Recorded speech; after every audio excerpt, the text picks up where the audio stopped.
All of Us Strangers 2023. This is a film directed by Andrew Haigh and written by Andrew Haigh and Taichi Yamada. It stars Andrew Scott as Adam and Paul Mescal as Harry. They're both living in this tower block. There's this new residential skyscraper. I was thinking, oh, is that Woodbury Down, which I often walk by if I go to the cinema at Wood Green. But no. And I was thinking maybe it's Walthamstow because I've seen towers going up around there. However, it's a tower in Stratford, and I've seen some of those going up during my walks when I go to the Docklands and that area. Adam has moved into this tower block, and it's dispiriting simply because it's got wonderful views, but he is isolated, seemingly all by himself. There's no one in his corridor, and there's a fire alarm. Whenever I hear smoke alarms, fire alarms, any sort of evacuation alarm, I think of Grenfell. The Grenfell tragedy of 2017 was absolutely horrific. 72 people died in it. And I couldn't sleep that night when that tower block was on fire. It sort of disappears out of the news, that sort of story. Thinking of that does actually trigger up one of my memories from years back when I lived in Dalston. I lived in a tower block. I'll talk about that just briefly. When I moved into a tower, I'd fallen out with most of my friends. In the late 80s and early 90s, there was an awful lot of LGBT phobia around, and I didn't get on with most of my friends. I went to university and I told a few of my friends about me, and I got a whole strange pile of reactions. I did get some really supportive friends as well, but some people just couldn't handle me. I'm thinking about it a lot now because with this film, it's got a sort of bridge between the 1980s and the present day. Back in 1987, when I first came out, there were adverts on the television with an iceberg and the gravestone, and it was about the AIDS epidemic, AIDS crisis. It was warning people to be protected. But at that time, there was a lot of misinformation. It actually whipped up a lot of extra hatred towards the gay community and towards the queer community, all people LGBTQ. I remember getting abuse hurled at me in the street. And when I lived in Dalston, it was fairly horrific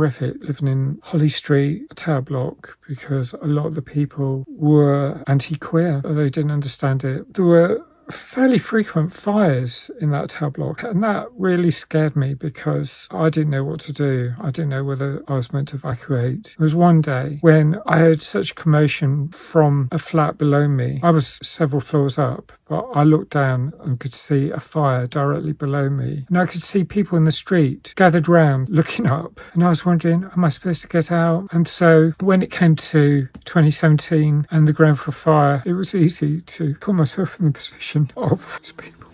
I wasn't going to talk about Grenfell, but it's a subject: health and safety, housing, tower blocks, all those matters need talking about at some point. I'll cover that in another vlog at some point. When on evacuating the building, one of the sole occupants stares up and sees one of the other occupants looking down. So Adam and Harry meet up. They're the only two occupants of this massive new tower, and it turns out they're both queer or both gay, and they actually talk about the word queer and whether they prefer that term or gay. After an initial cold shoulder, they do strike up a friendship and something of a relationship. And then Adam talks about how his parents died when he was just under 12 years old. It actually reminds me of a friend who lost her mum when she was 12. How devastating that must be, how much it affected her mental health and PTSD. An awful lot of things came into my mind during this film, and one of the things was the music. Frankie Goes to Hollywood, Pet Shop Boys, many awesome tracks from that era. And although that era was really difficult for me when I came out, I do like a lot of the music from that time. So it's a kind of bittersweet memory. I struggled through times when I felt suicidal, where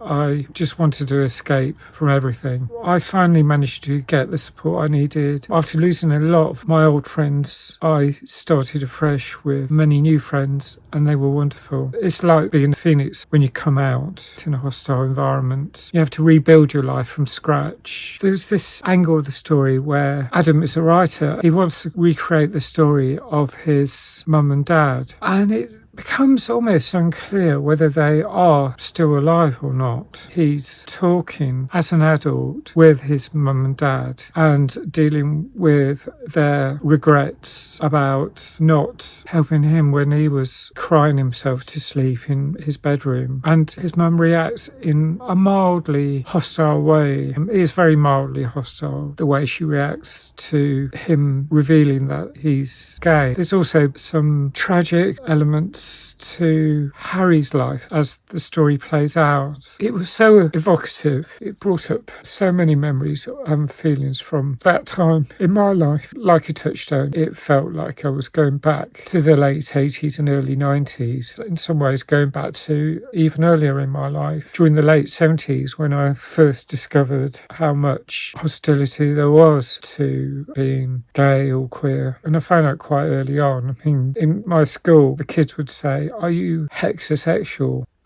They didn't know how to pronounce heterosexual. And if you said no, they would pick on you mercilessly. That was my school. Huge amount of bullying. I saw how some people who were brave enough to come out, how they were treated, and I kept hidden as much as possible until I could escape from the fairly rural environment. Wow, there's an awful lot that comes up in this film. I think it's wonderful. I'm going to score it 9 out of 10. It's beautiful. It almost could deserve a higher mark. I'm trying to keep my marks in proportion. I've started quarter marks now. It's a beautiful film, very evocative. I love the soundtrack. And it reminds me in some ways of It's a Sin, a lot of the same themes. I stay to the end of all films in the cinema, and I noticed a few other people were doing the same, and one couple were just leaving at the end just before me, and I noticed that this poor young woman was also trying to stop herself from crying as she left the auditorium into the harsh bright lights of cinema foyer outside. That's just how I felt as well. I loved how the film was made. It was great to see it just before the start of LGBT History Month. The whole tender way everything was treated was thoughtful. The emotion of times past and the current time came across over the celluloid. I'd love to know what you think if you've seen this film. Thanks for watching. Thanks if you subscribe. Please like if you like this film. Thank you. Bye.